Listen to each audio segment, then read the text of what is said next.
Welcome back to WD.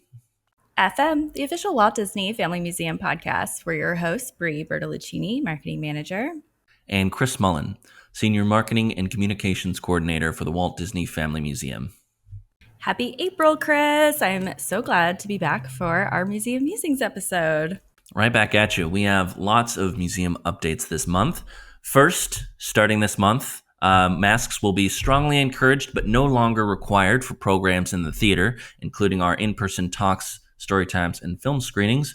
Masks will also be strongly encouraged and no longer required in our Learning Center, covering our classes, workshops, and summer classes as well. Well, speaking of film screenings, in celebration of what would have been the 107th birthday of legendary artist Ivan Earl, join us for this month's film, 1959's Sleeping Beauty, featuring Earl's unique style of background illustration and color design. So visit our calendar at waltdisney.org/calendar for showtimes.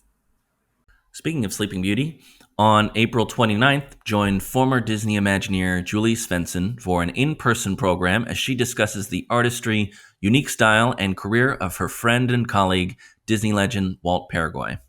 Paraguay contributed to some of Walt Disney's most beloved films, including Sleeping Beauty as a background painter, 101 Dalmatians as the background stylist, and later contributing to the design of Epcot's World Showcase pavilions.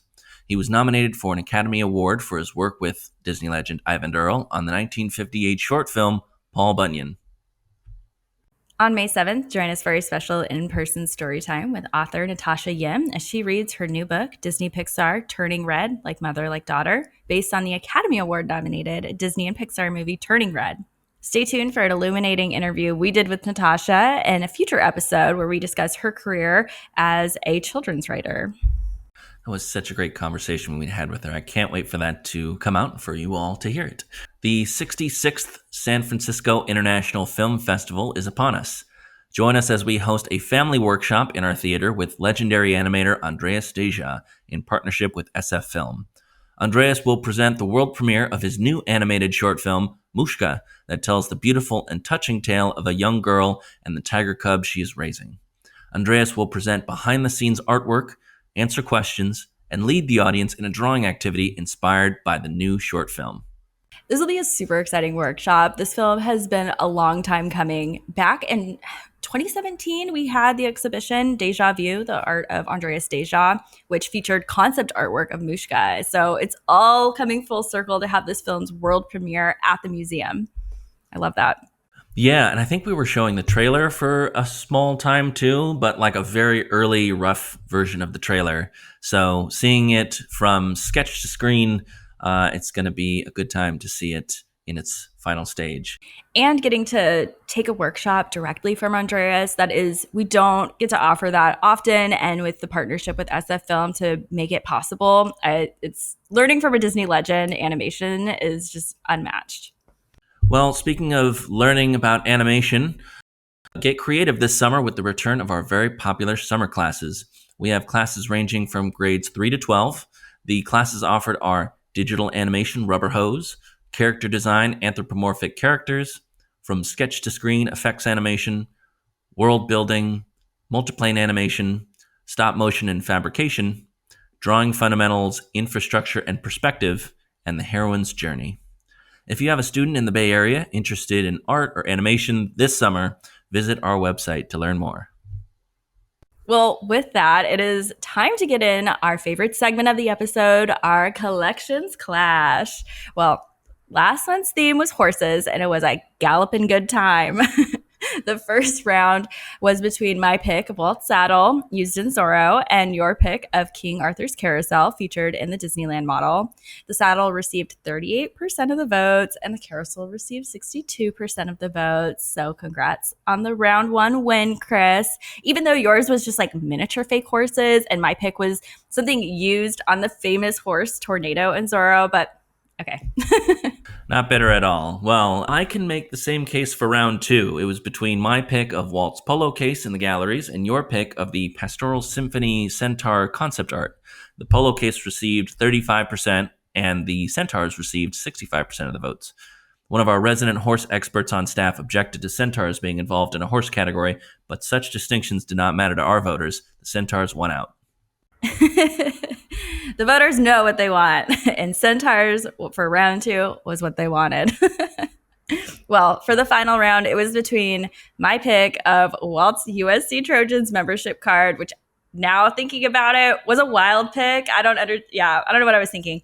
And your pick of the Main Street USA attraction poster that featured such beautiful horses on the poster. The membership card received 23% of the votes, and Main Street USA poster received 77% of the votes. I can't resist picking an obscure object that just has like an interesting Walt story. And it might not always be a crowd pleaser, obviously. So my pick of the membership card maybe would have been better suited for the honorable mentions, not as a main pick. But congrats, Chris, on your win, last month's Collections Clash. Thank you. Well, I think that we should be going more abstract with our picks anyways. Hopefully this month you don't have any regrets on your picks. I love how each month we find out a little bit more about our audience via what they choose as their favorite picks. Hopefully it is as educational to you, the viewer, or the listener, as it is for us, the hosts. This month's theme, though, needs no introduction, but it may need a red carpet. We are highlighting awards. We have 3 rounds, and you, the listener, can vote on your favorite picks on our Instagram story. Since I won last month's collection class, I'll go first. For my first nomination in the category of awards, I select the Presidential Medal of Freedom. That is a very patriotic pick, Chris. I love it. Well, for those of you listening to the audio version of this podcast, I'll provide a little description of it. The badge of the Presidential Medal of Freedom is in the form of a golden star with white enamel with a red enamel pentagon behind it. The central disc bears 13 gold stars on a blue enamel background, taken from the Great Seal of the United States, within a golden ring. Golden bald eagles with spread wings stand between the points of the star. It is worn around the neck on a blue ribbon having white edge stripes. Women may choose to receive the award as a bow worn on the left chest, as for Margaret Thatcher. The Presidential Medal of Freedom was established by President Kennedy on February 22, 1963. The awards are given for, quote, exceptionally meritorious contributions to the security or national interest of the United States, to world peace, or to cultural or other significant public or private endeavors, end quote. Along with Aaron Copland, Helen Keller, Edward R. Murrow, Carl Sandburg, and John Steinbeck, and others, Walt Disney was one of the first recipients of the new award, presented by President Lyndon B. Johnson on September 9, 1964. The award honored Walt as, quote, an artist and impresario who, in the course of entertaining an age, has created an American folklore. Huge folklore fan I am. In September of 1964, Walt Disney traveled to Washington, D.C. with his secretary Tommy Wilk and her husband Tom to receive the Presidential Medal of Freedom from President Lyndon Johnson at a ceremony in the East Room of the White House. Upon his arrival in Washington, D.C., Walt hired a chauffeured limousine to tour Washington's many monuments. Tommy Wilk remembered that, quote, the limousine drove us all around Washington and Georgetown, and we went to the Lincoln Memorial. We got out and went into the memorial and stood there, and Walt read this marvelous inscription on the side of the memorial, complete, without anybody knowing who he was, end quote. Undisturbed and anonymous among the crowd of visitors, Walt Disney enjoyed his own great moment with Mr. Lincoln. Tommy continued, quote, as we were leaving, some little kids spotted him, and he was terribly pleased. He did enjoy having kids recognize him, except when he was in Disneyland. He didn't want his progress impeded when he was marching through Disneyland, end quote. I just love that pick. That's so great. And I love hearing from Tommy Wilk's perspective of their trip to Washington, D.C. And Walt was just a notorious patriot, and he really loved American history. And that would, lead to great moments with Mr. Lincoln, who he was notably his favorite president. So I love kind of hearing that personal side to kind of Walt's travels. Yeah, and the Presidential Medal of Freedom is the highest civilian honor in the United States. So in terms of scale and scope, I mean, it doesn't get a whole lot bigger than that in this country. Yes, definitely. Well, for my first pick, I'm going with the Special Academy Award for Snow White and the Seven Dwarfs. Great pick, and very timely too. Yes, definitely. We just had the Academy Awards just recently. So, this special award was not just considered special to the Academy of Motion Picture Arts and Sciences, but to the Walt Disney Family Museum. It is a must see in our awards lobby and is amongst the largest collection of Academy Awards outside of Hollywood. So, the display is just absolutely stunning. It consists of the legendary full size Oscar statuette and 7 miniature statuettes representing the seven dwarves. I think we can all agree that this was an incredible award for the remarkable achievement that Snow White and the Seven Dwarfs represented in 1937 when it debuted. On February 23rd, 1939, Shirley Temple was selected to present him with the award because she could stand in for Walt's audience, the children of the world.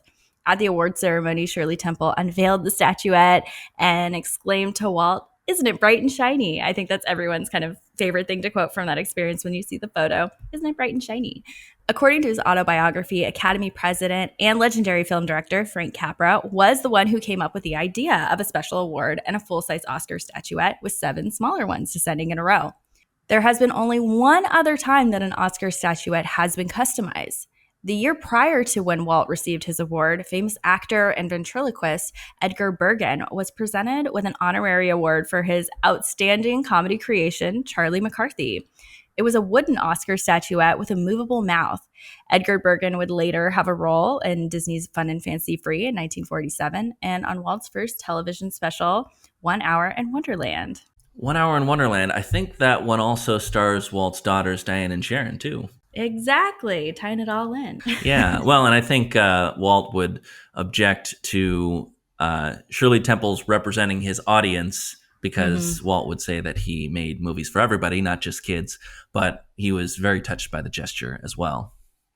Yeah, for some reason, that is a long withstanding myth that Walt was unpleased by this presentation, which all evidence suggests otherwise. So don't worry. Absolutely. He was very pleased.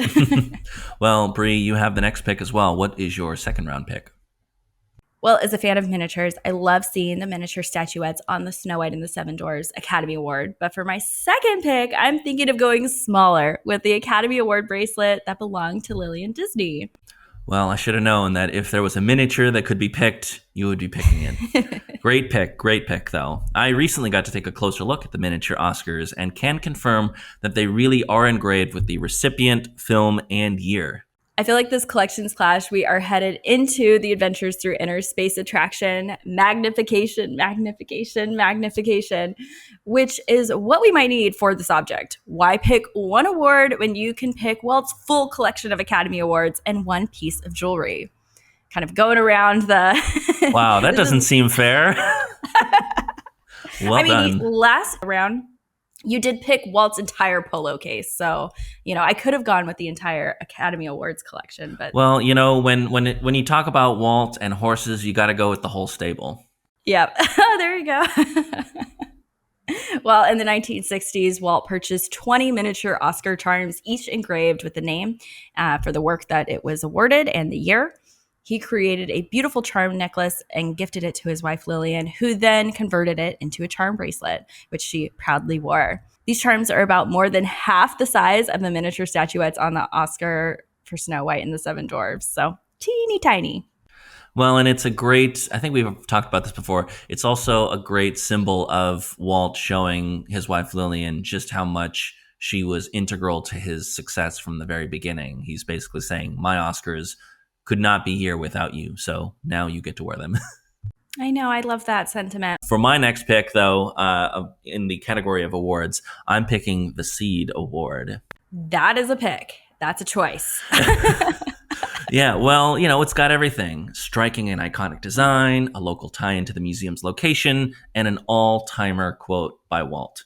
So to back up a bit, the San Francisco Museum of Art in 1958 presented Walt Disney with this bronze abstract sculpture titled Seed in recognition of his contribution to the arts of our time. In an interview published in Walt's People, Volume 6, Disney animator Ken Anderson remembered that Walt remarked that the statuette looked like a burnt turkey on a pedestal with its legs sticking up in the air. As it was presented, Walt commented, quote, "I am just a cartoonist. I don't understand what this is. I wish you had the artist here so he could explain it to me," end quote. The artist, Gordon Woods, was at the presentation and came up to Walt, quote, "It does look like a burnt turkey," he acknowledged. "I must admit, it does look like that once you mentioned it. What it is supposed to be is that your work and everything you do is like a seed you plant. That's supposed to be a seed sprouting," end quote. Walt replied, quote, "I understand what this burnt turkey is now and will be proud to take it back with me to the studio." Ooh. Oh my gosh, what a burn. This was a I couldn't even imagine sitting in this audience having to hear him roast what looked like a burnt turkey. But this is exactly what I think when we go into SF MoMA today. I hear a lot of this conversation of abstract art, of what's that supposed to be, and a lot of confusion sometimes for people who don't have the distinct appreciation for abstract art. So I feel like that is a similar reaction that Walt had here. Yeah, it's really, Walt had this quote, and I'm paraphrasing that, he just makes the movie and he lets the art people tell him what it means. And this is definitely it. Anyway, I think it's my turn again. My third round and final pick is, quote, "the single greatest contribution to the sport of racing pigeons." I will say, Chris, that while this is a unusual pick, I know our listeners are like, "What in the world?" It is one I could have bet money that you would pick. I show it on every single one of my tours, and I laugh every time I see it. To describe it, it is a simple gold plaque on wood with a singular sculpted pigeon looking towards the right of the award. An organization devoted to racing pigeons, the Sportsman's Club, presented this award to Walt in grateful recognition for his producing The Pigeon That Worked a Miracle, the October 10, 1958 episode of the Disneyland TV series. The inscription, reading, "To Walt Disney for the greatest single contribution ever made to the sport of racing pigeons," may seem amusing to non-pigeon fanciers, but it was a testament to both the power of television and the power of Walt Disney. That is incredible. For a lot of these awards, I feel like all of these great institutions around the world really thought of every single thing just to give Walt Disney an award. Like, why, how can we give him another award? And that's how we have a full lobby full of them. Yeah, and only between like a quarter and a third of Walt's total awards are on display. So even though you walk into our lobby and you look around and all the walls are covered with awards, that's only a small percentage of all the awards that he won in his life. Yeah, it's incredible. I mean, I will say that a good portion of the awards that are missing are a lot of certificates. We have all of his like box office ribbons; those are considered awards too. So we have a lot of the main trophies. So don't feel like you're missing too much out on some of these awards. Yeah, the ones on display were selected for a reason. Some of them have tie-ins to specific periods in Walt's life. Some are, awards with great distinction, awards from various countries, governments, civic groups, Walt's honorary doctorate degrees. Anyways, we still have more things to cover. And sport of racing pigeons. Sport of racing pigeons, yes. So the awards cover such a great swath of all of Walt's various avenues in filmmaking and in theme parks, but they were all curated and selected for a reason. So the next time you're at the Walt Disney Family Museum, before you go into the galleries, which we all want to do, take a moment to take a spin around the awards lobby, see if you notice an award you may have missed on an earlier visit, because some of them, like the greatest single contribution ever made to the sport of racing pigeons, are just good for a chuckle before you go in to December 5th, 1901 and beyond. Exactly. And there's little kiosks next to most of the displays. So you can kind of scroll through, and there's a lot of great information provided about some of these special awards. So definitely for your next time visiting the museum.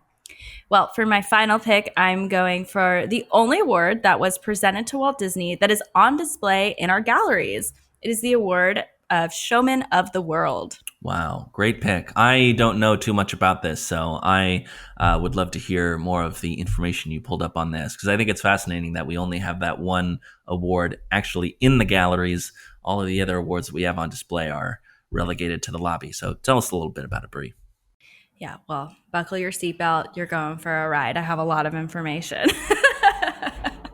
Well, this award can be found on display at the very end of our ninth gallery. It's a framed shadow box with a white interior.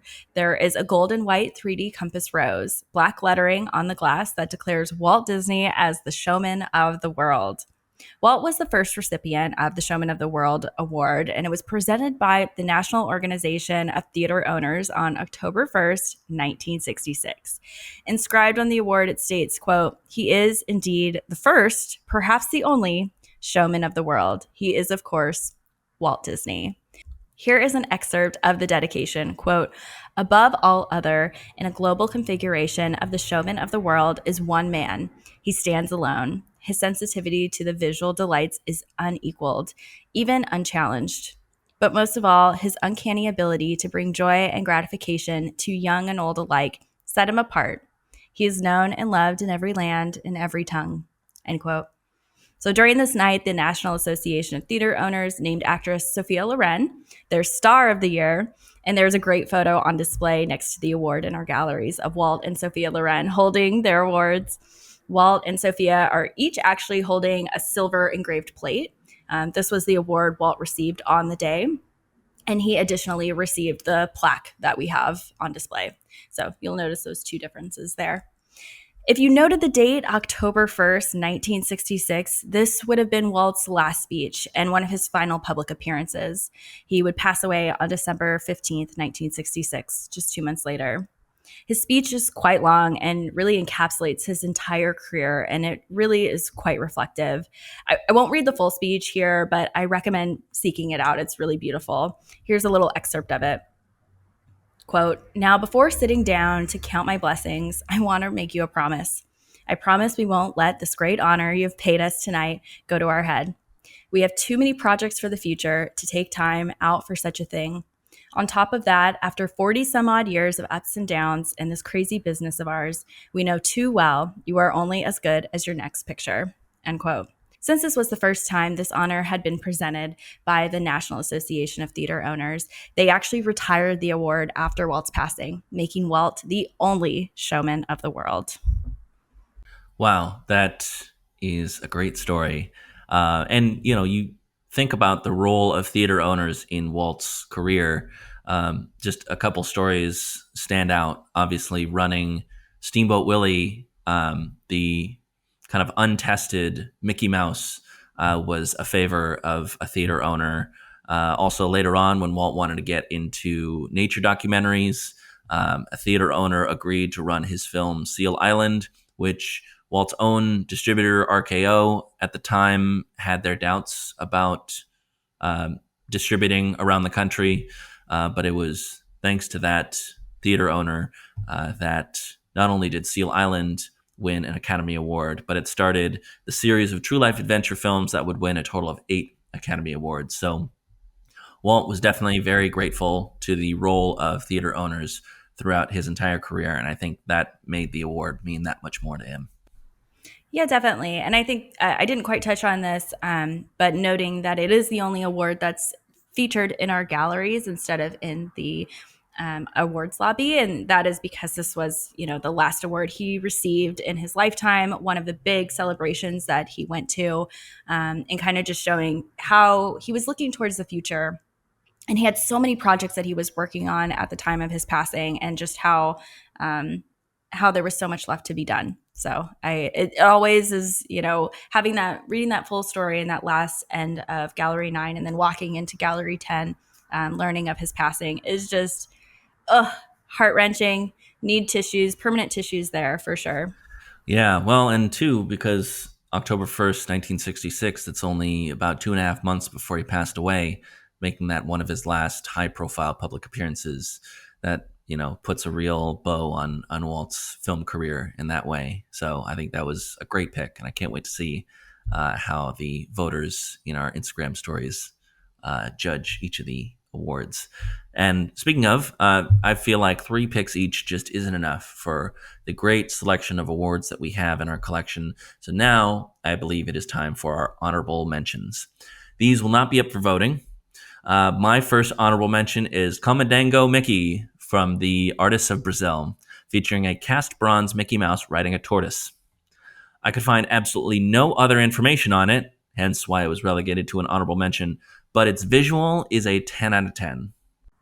It really is. Mickey Mouse riding a tortoise. Who would have thought? I love it. Yeah, even if you're listening in an audio setting, you can just imagine Mickey Mouse riding a tortoise, and that is exactly what this award looks like. Yep. Yep. It lives up to the imagination, that's for sure. So for my first honorable mention, I'm going with the B'nai B'rith Distinguished Service Citation presented to Walt in 1955. Walt actually has two B'nai B'rith awards, one from the Beverly Hills chapter and one from the Heart of America B'nai B'rith of Kansas City, Missouri chapter.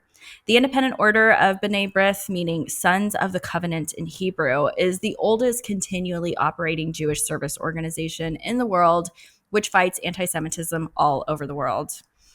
It was founded in New York City in 1843. So in 1955, Walt was presented with the Beverly Hills B'nai B'rith Man of the Year Award for exemplifying the best tenets of Americanism, citizenship, and intergroup understanding, and for interpreting into action the ideals of B'nai B'rith's benevolence.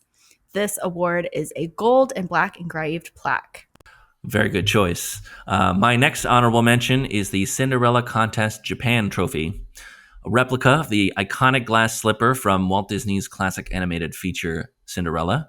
This elegant silver slipper commemorates the Cinderella contest held in conjunction with the 1953 release of the film in Japan.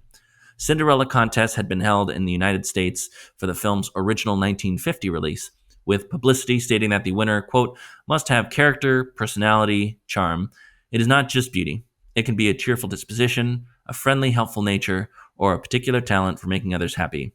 My choosing of this as an honorable mention is less to do with pageantry and more to do with how much this award looks like if you pulled Cinderella's slipper out of the movie, cast it in silver, and just put it into our awards lobby. It looks exactly like you would expect Cinderella's glass slipper to look, but in silver. So great look. Yeah, it's beautiful. I love it.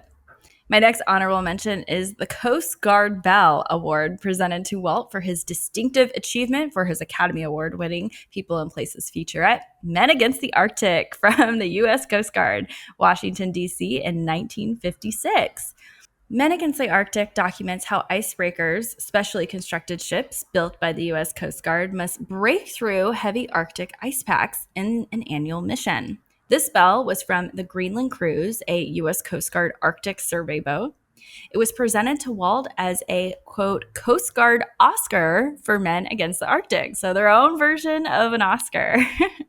This award is an engraved brass bell mounted on a wood base with a woven rope attached to a clapper. So this award fits nicely into our honorable mention section since it is not currently on view in our awards lobby, but it is on a loan to the Walt Disney Archives exhibit of Walt Disney's office at the Walt Disney Studios. This nautical bell was rung every day by his secretary at 12:30 to let Walt know it was time for lunch. This started because one day Walt was in a meeting and his secretary came up to him and tried to interrupt him, and he kind of brushed her off. And then after the meeting was done, he went up to his secretary and said something to the effect of, I missed lunch. Why didn't you tell me? And she said, I did tell you. So he told her, from now on, every day at 12:30, ring the bell and I will know what time it is and that it's time to go to lunch. So no matter who Walt was dealing with, when the bell was rung, he would tell whoever he was with that it's time to go to lunch. Let's take a pause. I like this award because it sat at the front of Walt's desk and was able to serve more of a purpose than was used for decor. Wow, that story really rang true. For my last honorable mention, I've got one more local tie-in. In 1958, Mayor George Christopher presented Walt and Lillian Disney with the key to the city of San Francisco. Unfortunately, the key is comically large and doesn't appear to fit any of the locks in the city, but it's the thought that counts. I love it. Well, for my last honorable mention, I'm going with the Contributions to Worldwide Support of Conservation. This award is a copper gorilla sculpture sitting on a wooden base. This award was from the San Diego Zoological Society, known today as the San Diego Zoo. This was presented to Walt in 1966 in celebration of the 50th anniversary of the zoo's founding and in recognition of Walt's contributions to the worldwide support of conservation. This is just another great award that kind of symbolizes one of Walt's passions during his lifetime and a cause that he really cared about. And conservation was definitely one of them. And through his True Life Adventures series, I feel like he really championed people to care about the environment and really care about the supporting the world and the animals that lived in it. Yeah, and the perfect tie-in to a couple of recent exhibitions that we had, the Walt Disney's The Jungle Book Making a Masterpiece and Creative Conservation, all kind of highlighting Walt's love of animals and nature and his desire, even from his lifetime, that he knew that we needed to conserve our natural resources and protect the wildlife around us. So very great last pick, Bree. And I think that brings us to the end of today's Collections Clash. Visit our Instagram stories today, Wednesday, April 5th, to vote on your favorite objects, or email us at podcast@wdfmuseum.org to cast your votes. Thank you all for tuning in to WDFM, the official Walt Disney Family Museum podcast. Subscribe wherever you get your podcasts. Follow us on Facebook, Instagram, Twitter, and YouTube at WDF Museum for all the latest updates. That's showbiz, baby. Keep moving forward. Bye. Bye.